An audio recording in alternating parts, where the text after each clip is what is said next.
بسم اللہ الرحمن الرحیم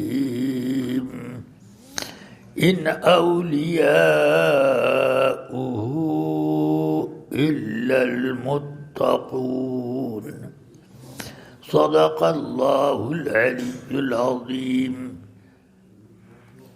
ایک مرتبہ عقیدت کے ساتھ بارگاہ رسالت میں درود و سلام کا نذرانہ پیش کر لیں۔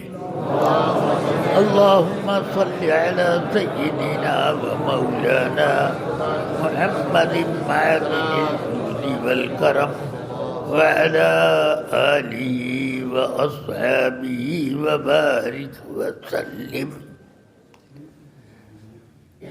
حضور سید کائنات رسول اکرم نور مجسم صلی اللہ تعالی علیہ وسلم نے ارشاد فرمایا،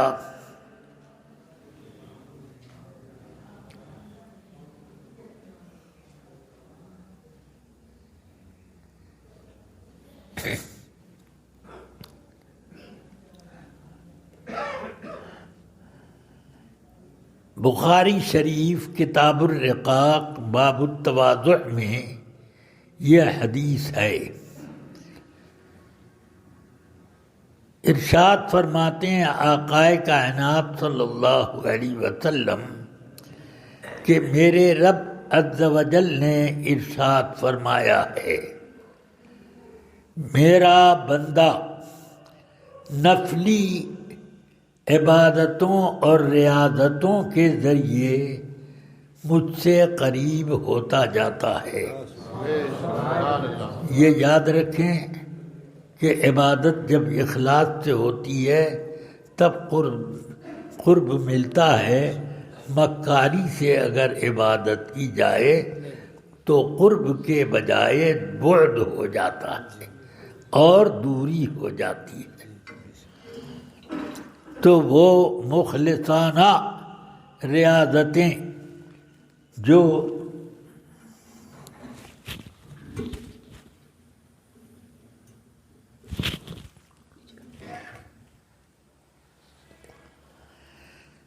مخلصانہ عبادتیں جب بندہ کرتا ہے تو جتنی عبادت بڑھاتا جائے اتنی ہی زیادہ اس کو اللہ سے نزدیکی بڑھتی جاتی ہے، نزدیک سے نزدیک، نزدیک سے نزدیک۔ فرمایا رب قدیر نے اس حدیث میں، سرکار فرماتے ہیں اللہ نے فرمایا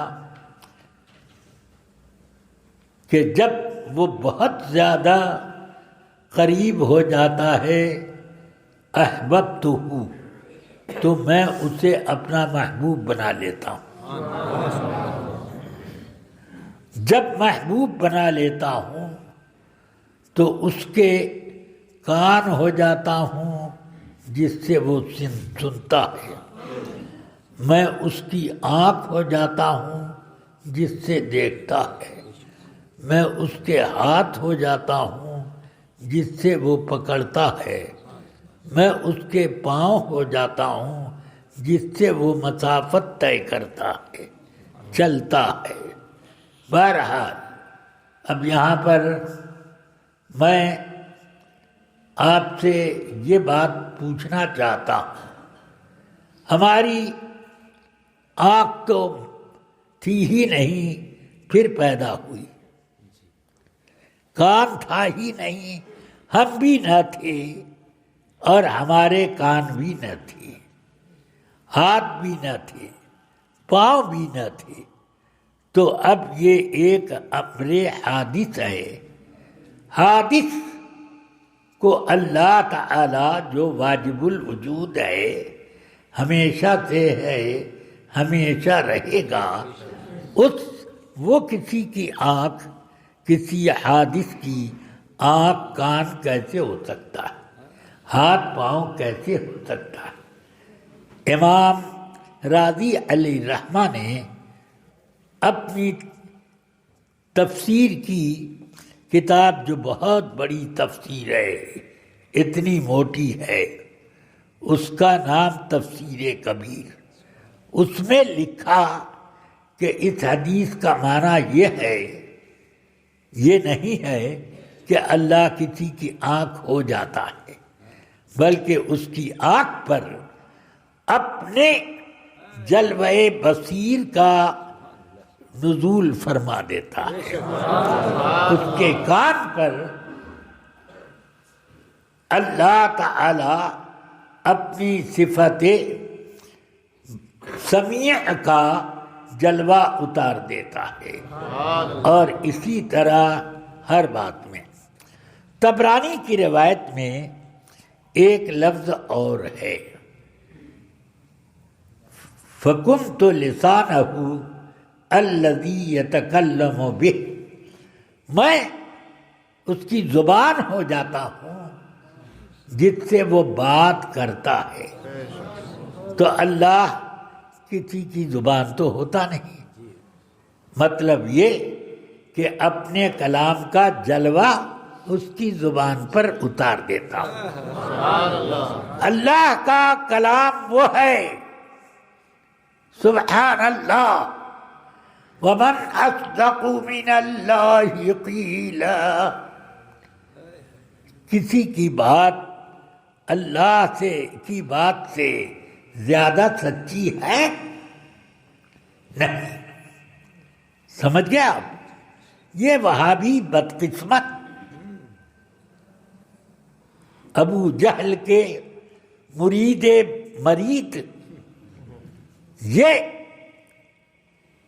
یہ کیا جانے، یہ بکواس کرتے ہیں۔ سنیے، اللہ تعالی اپنے بندے کی زبان کیسی اپنے کلام کا جلوہ گاہ بنا دیتا ہے۔ غوث پاک رضی اللہ تعالی عنہ کے پاس ان کے مرید و خلیفہ آئے، حضور 11 بیٹیاں میرے گھر پیدا ہو چکی ہیں، ایک بھی بیٹا نہیں ہے، دعا فرما دیں۔ فرمایا جا، اب کی بیٹا ہوگا۔ پیدائش ہوئی تو بیٹی۔ اب وہ ان کو 2 صدمہ ہوا۔ ایک پہلا صدمہ یہ کہ میرے پیرانے پیر کی زبان کیسے بدل گئی، دوسرا صدمہ یہ کہ امید لگی تھی بیٹے کی، بیٹی آ گئی ہے۔ حالانکہ دیکھیے، بیٹیاں بھی اللہ کی بہت بڑی نعمت ہے۔ حدیث پاک نے فرمایا، سید کائنات صلی اللہ علیہ وسلم نے،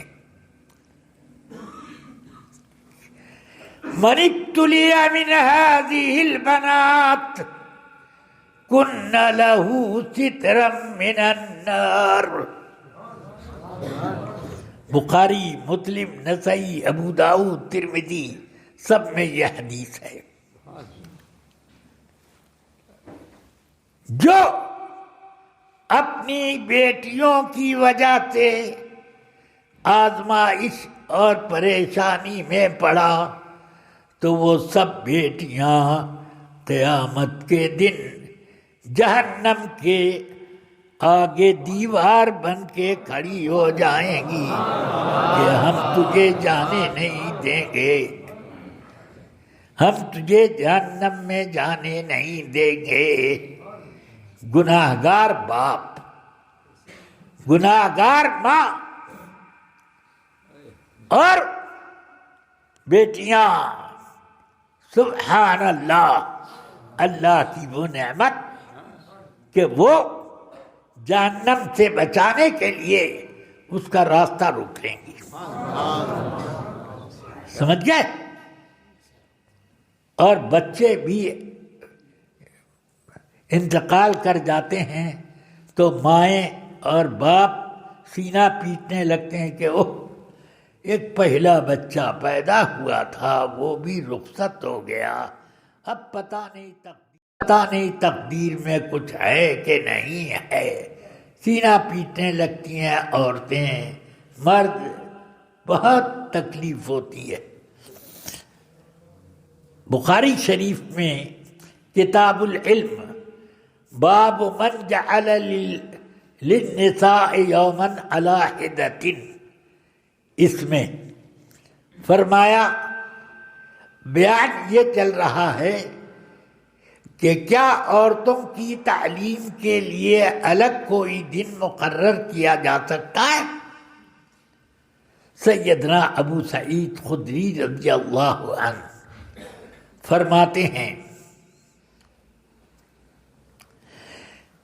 کہ عورتوں نے شکایت کی کہ ان الرجال غلبنا علیک یا رسول اللہ، یا رسول اللہ، آپ کے معاملے میں مرد لوگ ہم پر غالب آ گئے، ہر وقت وہ آپ کو گھیرے رہتے ہیں، ہم لوگوں کو حاضری کی سعادت نہیں ملتی ہے، فاجعل لنا یوما علی عدۃ، ہمارے لیے ایک الگ دن مقرر کر دیں کہ کوئی مرد اس میں نہ آئے۔ فرمایا سأجعل لکن یوما، ہاں میں تمہارے لیے ایک دن مقرر کر دوں گا۔ تو ایک روز رسول پاک سید کائنات رحمت للعالمین صلی اللہ علیہ وسلم عورتوں میں تشریف لائے، واعظ اور نصیحت کی، اس میں ایک بات یہ کہی، ما منکن من احد تقدم ثلاثة من الصبیان کن له سترا من النار، اے عورتوں تم بہت زیادہ مصیبت سے متاثر ہو جاتی ہو، سن لو، تم میں سے جس عورت نے اپنے آگے آگے 3 بچوں کو بھیج دیا تو وہ تینوں بچے اس کو جہنم سے روک لیں گے۔ تو ایک عورت، ان کے 3 بچے نہیں مرے تھے، اٹھ کر کھڑی ہو گئیں، کہتی ہیں یا رسول اللہ و اثنین، جس کے 2 ہی مرے ہوں تب، فرمایا و اثنین، 2 بھی بچا لیں گے۔ ان چھوٹے ننھے بچوں کو بے قیمت مت سمجھا کرو، یہ اللہ کی وہ نعمت ہیں جہنم سے بچائیں گے۔ فرمایا سرکار نے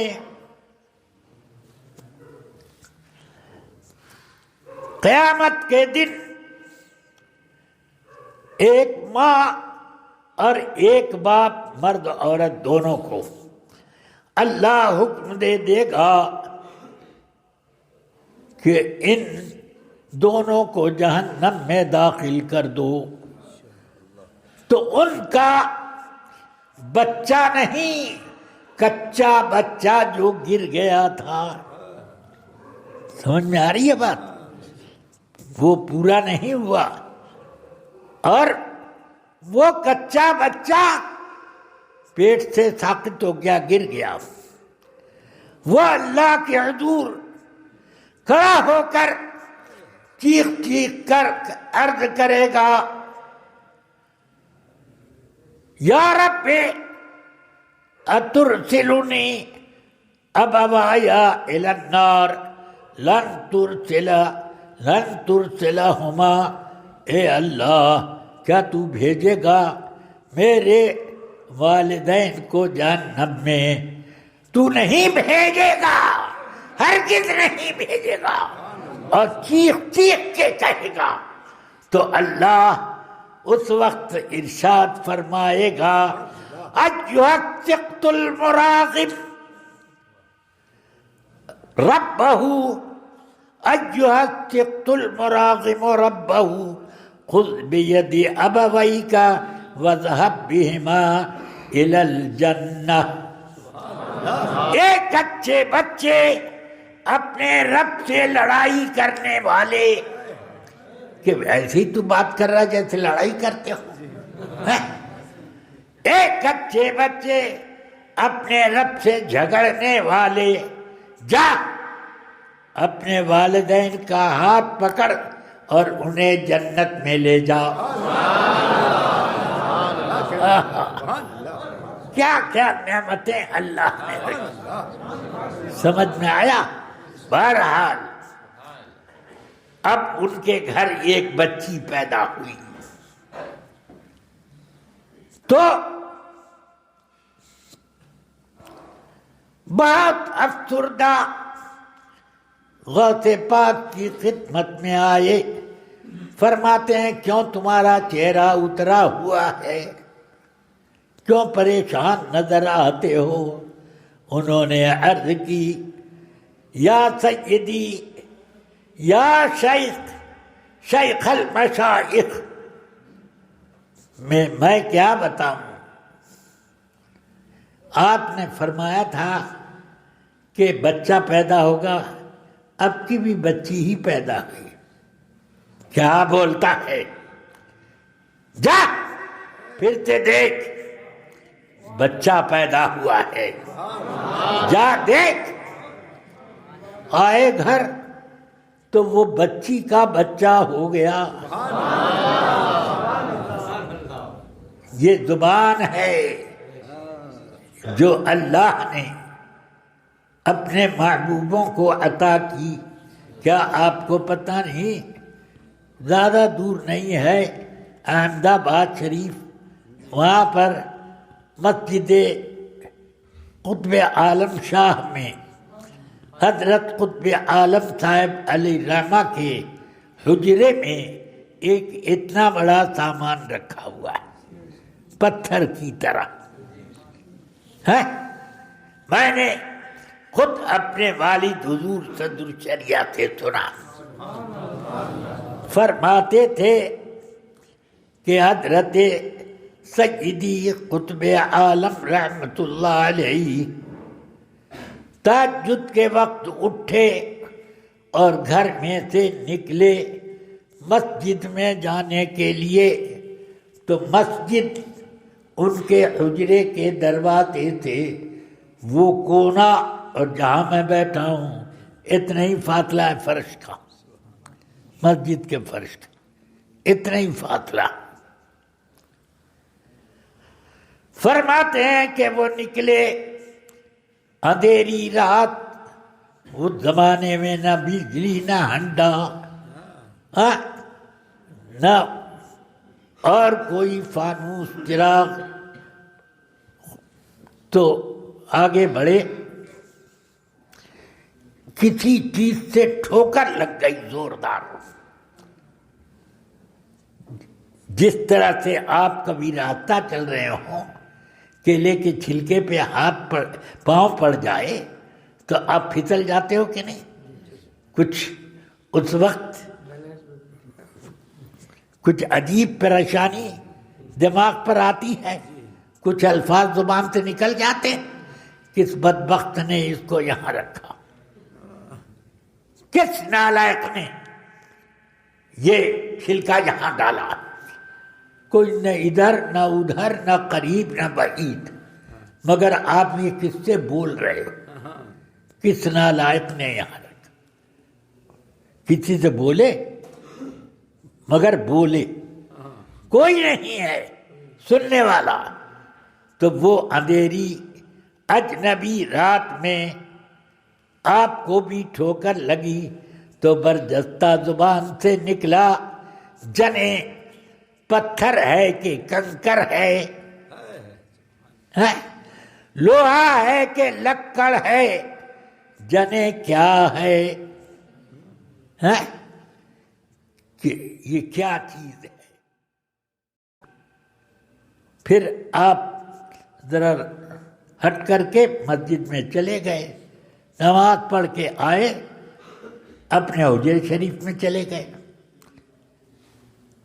صبح کا اجالا پھیلا تو لوگوں نے دیکھا کہ ایک اتنا بڑا سامان پڑا ہے، اس کا ایک رخ لوہا ہے، ایک رخ لکڑ ہے، ایک رخ کنکر ہے، ایک رخ اس کا کیا ہے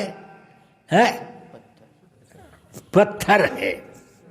لوہا، لکڑ، کنکر، پتھر.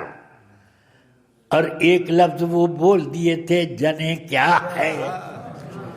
تو ایک رخ پر ایک چیز ہے، جو دیکھتا ہے تو کہتا ہے یہ جنے کیا ہے، جنے کیا ہے.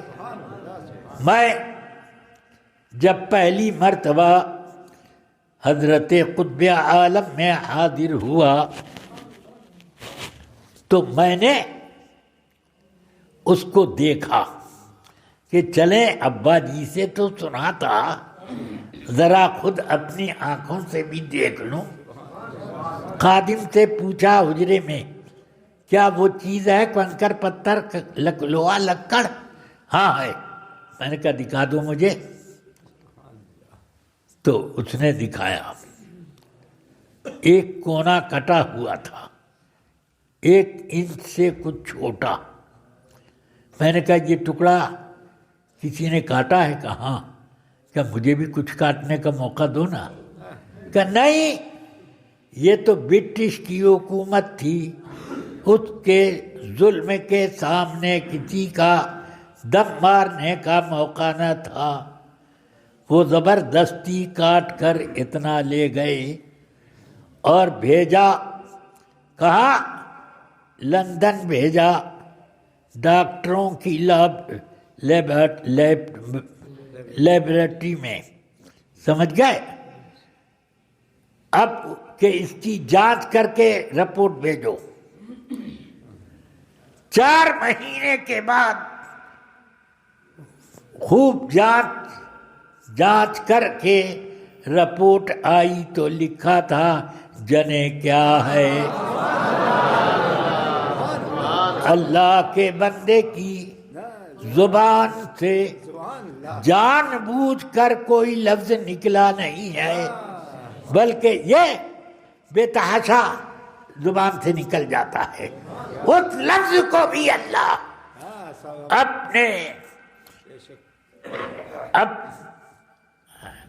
اپنے کرم سے جھوٹا نہیں ہونے دیتا، اس کو بھی سچا بنا دیتا ہے. سمجھ گیا؟ ہاں. بس اس طریقے سے الحمدللہ یہ تو اللہ کے محبوبین ہیں. غوث اعظم تو وہ ہیں کہ فرماتے ہیں خود اپنے وعظ کے درمیان حکم الہی کے مطابق کہ میرا یہ قدم ہر ولی کی گردن پر تو حضرت سیدنا ابن حجر حیتمی علیہ الرحمہ جو غوث پاک کے اجلۂ خلفاء میں سے ایک ہیں، وہ کہتے ہیں میں ہمیشہ غوث پاک کے منبر سے سٹ کے بیٹھا کرتا تھا. جیسے ہی آپ نے فرمایا کہ میرا یہ قدم ہر ولی کی گردن پر، تو میں نے سوچا پتہ نہیں میں ولی ہوں کہ نہیں ہوں. لاؤ قدم رکھ لو، ولی نہیں ہوگے تو ولی ہو جاؤ گے. تو میں نے پہلی سیڑھی پر اپنا سر رکھ دیا اور سر پر حضور غوث پاک کا قدم ایک قدم کھینچ کے رکھ دیا تو دیکھتا ہوں کہ عرش الہی کے قریب ہوں میں، اور عالم ملکوت و ناسوت سب میرے سامنے ہے، اور میں کیا کیا دیکھ رہا ہوں جو کبھی نہیں دیکھا تھا، سب منکشف ہو گیا۔ یہ غوث پاک کے قدم کرم کا یہ فیضان ہے۔ حضرت سیدنا شیخ محمد مغربی علیہ الرحمہ اپنے مریدین اور خلفاء کے جرمٹ میں بیٹھے تھے، چپ چاپ مجلس تھی، یہاں کی طرح سے نہیں کہ جب عالم چپ رہے تو مچھلی بازار لگ جائے، بلکہ سناٹا، پیر کے دربار میں سانس بھی سنائی نہ دے۔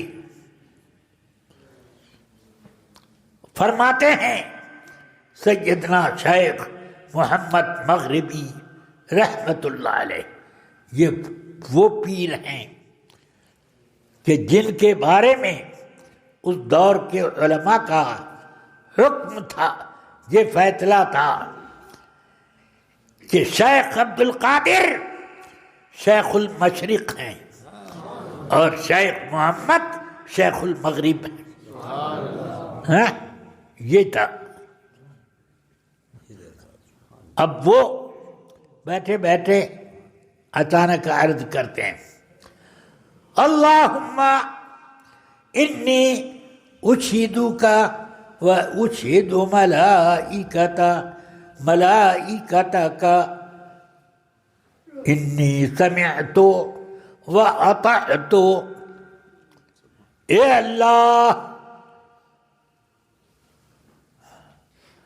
اللہ میں تجھے اور تیرے تمام فرشتوں کو اس بات پر گواہ بناتا ہوں کہ میں نے ان کی بات سن لی اور اس کے لیے گردن جھکا دی۔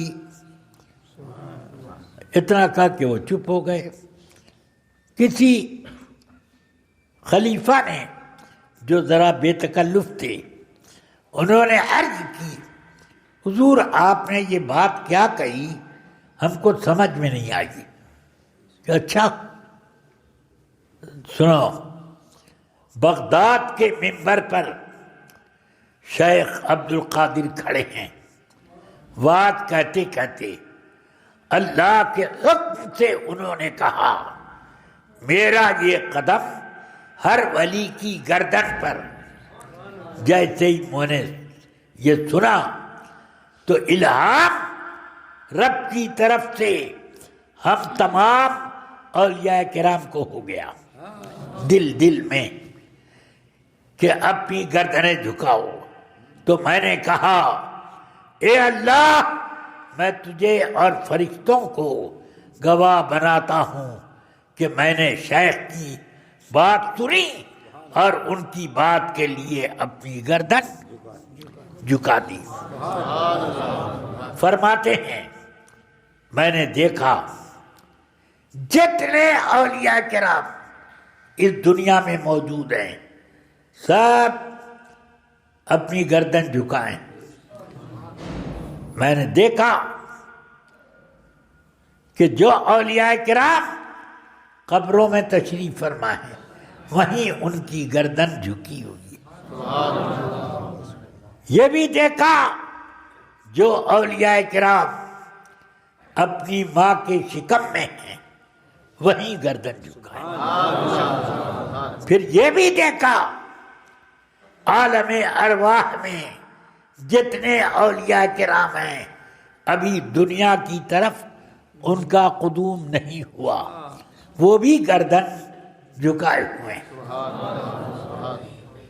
اور پھر میری نظر پڑی جنت الفردوس کے پھاٹک پر سرکار دو جہاں محمد الرسول اللہ وہاں کھڑے ہیں۔ اور ان کے پاس سے لے کر زمین تک فرشتوں کی ایسے قطار. ارے دن کے اجالے میں بھی کوئی نہیں گیا، رات کے اندھیرے میں بھی کوئی نہیں گیا. اور یہ بھی کہ اے امام، جس نبی کا کلمہ ہم پڑھتے ہیں اسی نبی کا کلمہ تو یزیدی بھی پڑھتے ہیں، جو قرآن ہم پڑھتے ہیں وہی قرآن یزیدی بھی پڑھتے ہیں، جتنے وقت کی نمازیں ہم پڑھتے ہیں اتنے ہی وقت کی نماز یہ یزیدی بھی پڑھتے ہیں، اور جس قبلے کی طرف رخ کر کے ہم نماز پڑھتے ہیں اسی قبلے کی طرف رخ کر کے یزیدی بھی نماز پڑھتے ہیں. تو اے امام، جب ہمارا کلمہ ایک ہے، ہمارا قرآن ایک ہے، ہماری نمازیں ایک ہے، ہمارا قبلہ ایک ہے، تو پھر یہ اختلاف کیسا ہے؟ اتحاد ہونا چاہیے. تاریخ کی کسی بھی کتاب میں ایسا آپ نہیں پا سکتے. معلوم کیا ہوا؟ وہاں تو کفر اور ایمان کی لڑائی بھی نہیں تھی، وہاں تو حق اور باطل کی لڑائی تھی. یہاں تو کفر اور اسلام کو ملانا چاہتے ہیں لوگ. ذرا سوچئے، امام حسین کی سبیل بھی چلاتے ہیں اور امام حسین کے کردار سے اتنا الگ. یہ امام حسین سے محبت نہیں ہے. محبت یہ ہے کہ میرے امام نے بتا دیا ہے کہ اے لوگوں، اگر دین اسلام کی بقا کے لیے، اس کی حفاظت کے لیے تمہیں اپنے بچوں کو قربان کرنا پڑے تو علی اصغر اور علی اکبر کی قربانی یاد کر لینا. اگر اپنے بڑوں کی قربانیاں پیش کرنی پڑے تو میری قربانی یاد کر لینا، میرے خاندان کی قربانیاں یاد کر لینا. ذرا سوچئے، امام حسین نے ہمارے ایمان کی سلامتی کے لیے یہ سب کیا. اگر اس وقت امام حسین یزید کے ہاتھ پہ بیعت کر لیتے کیا ہوتا؟ کیا کافر ہو جاتے آپ؟ ہرگز نہیں. لیکن آپ خوب جانتے تھے کہ اگر میں بیعت کر لوں گا تو بہت سے لوگ دین سے نکل جائیں گے، اور پھر ایک زمانہ وہ آئے گا کہ لوگ کہیں گے جب نواسہ رسول نے میدان کربلا میں یزید سے اتحاد کر لیا تھا تو پھر آج ہم مشرکوں کے خلاف کیوں نہ اتحاد کریں. ذرا سوچئے، امام حسین کی قربانیاں یاد کرو. اب تو آج تو ہم پڑھ پڑھ کے رو دیتے ہیں، اگر دیکھتے تو کیا کرتے ہیں؟ کلیجہ پھٹ جاتا. جو پڑھتا ہے، جو سنتا ہے وہ رونے لگتا ہے، اور آنکھوں کے سامنے یہ منظر ہوتا تو کیا ہوتا؟ ذرا سوچو، اس امام کی قربانیوں کو ہم برباد نہ ہونے دیں.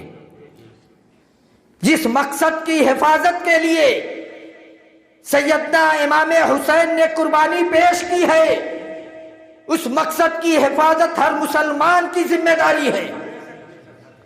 یہ نہ سوچو کہ صرف مولانا لوگوں پہ ذمہ داریاں ہیں.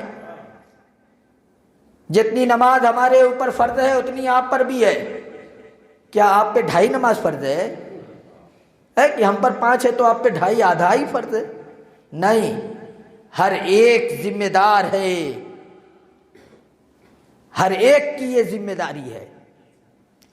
اس لیے چند روز کی دنیا کی عیش و عشرت کے لیے ایسے لوگوں سے اتحاد نہ کیا جائے جو نبی کے دشمن ہیں.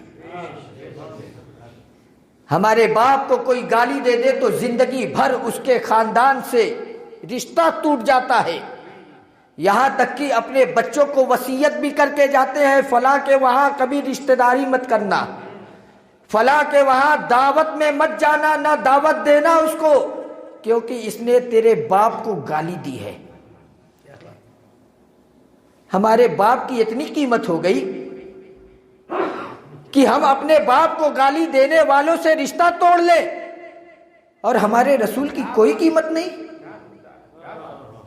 جس رسول کے صدقے میں پوری کائنات وجود میں آئی، اس کی عزت و ناموس کی کوئی قیمت نہیں. کہ اس کی شان میں گستاخی کریں، پھر بھی ان سے رشتہ داریاں کریں، پھر بھی ان سے دوستیاں جوڑیں؟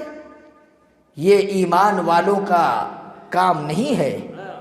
ایمان والوں کا کام یہ ہے کہ دنیا جائے تو جائے پر ہمارا ایمان محفوظ رہے، وہ سلامت رہے۔ اس لیے میں گزارش کرتا ہوں کہ یہ ہماری ذمہ داری ہے، اس لیے ہر شخص اپنے ایمان کی فکر کرے اور ایسے ہر کام سے دور رہے جس سے ایمان کی بربادی معلوم ہو۔ رفیقان گرامی، آج ہمارے پاس جو کچھ ہے وہ ایمان کے صدقے میں ہے۔ یہ یاد رکھو، یہ نماز، یہ روزہ، یہ حج، یہ زکوٰۃ، یہ عمرہ، یہ جو بھی نیکیاں ہیں، یہاں تک کہ ماں باپ کے ساتھ حسن سلوک کرنا، یہ سب اسی وقت نیکیاں کام آئیں گی جب ہمارا ایمان ہمارے ساتھ جائے گا۔ اگر یہ نہیں گیا تو سب بیکار گیا۔ اس لیے آج سب سے زیادہ ضروری ہے کہ اپنے ایمان کی فکر کریں، اور اس کی حفاظت صرف اور صرف اس زمانے میں صرف اور صرف وہ اعلیٰ حضرت کے دامن میں ہے۔ اگر ان کے دامن میں آ گئے تو بڑا سے بڑا وہابی ہوگا نا، اس کے سامنے بھی اعلیٰ حضرت کا نام لے لو تو بھاگ جائے گا، وہ جان جائے گا یہ بریلوی ہے، اس کو بہکانا آسان نہیں ہے، یہاں اپنی دال نہیں گلے گی، چلو کسی اور در چلے۔ سمجھ گئے؟ اس لیے اس بات کا خوب لحاظ رکھیں۔ اور ایک ضروری کوئی اعلان بھی تھا، اب میں اپنی بات ہی ختم کر دوں، بہت دیر بھی ہو گئی ہے، حضرت بھی انتظار میں ہیں۔ یہ جماعت رضائے مصطفیٰ شاخ پالی ماشاء اللہ یہ ایک بڑا کام بھی جماعت کر رہی ہے اور لوگوں کی تعلیم و تربیت کی طرف بھی کافی متوجہ ہے، توجہ دے رہی ہے۔ یہ تقریباً 2-3 مہینے پہلے سے ایک مدرسہ شروع کیا گیا تھا جو مسجد رنگریزہ میں بعد نماز عشاء، یہ روزانہ ہوتا ہے، جس میں عمر کی کوئی قید نہیں، بچے، جوان، بڑے، بوڑھے سب لوگ آ کے قرآن پڑھنا، تجوید سیکھنا، تلفظ اور بھی جو چیزیں ہیں اس سے متعلق کچھ مسئلے مسائل ضروری، نماز روزے وغیرہ کے، وضو وغیرہ کے، یہ سب تعلیم دیتے ہیں۔ کون دیتے ہیں؟ مسجد تاج الشریعہ کے کہاں گئے؟ پیش امام چلے گئے کیا؟ اچھے، مولانا شاہ محمد صاحب قبلہ، وہ ماشاءاللہ ان کے دل میں جو ہے کہ دین کا درد بھی ہے اور تبلیغ کا جذبہ بھی ہے، اور وہ کافی محنت اس بارے میں کر رہے ہیں۔ تو جو حضرات شوق رکھتے ہوں، شوق کیا مطلب ہر ایک کا یہ فرض ہے، یہ شوق کا معاملہ نہیں ہے، شوق تو آدمی دنیا کی چیزوں میں پوری کرتا ہے، یہ تو دین کی چیز ہے، یہ تو ہم پر واجب ہے، اس لیے اس میں شرم نہ کریں، کیونکہ جو دین کا علم حاصل کرنے میں شرم کرے گا وہ کبھی بھی دین کا علم حاصل نہیں کر پائے گا۔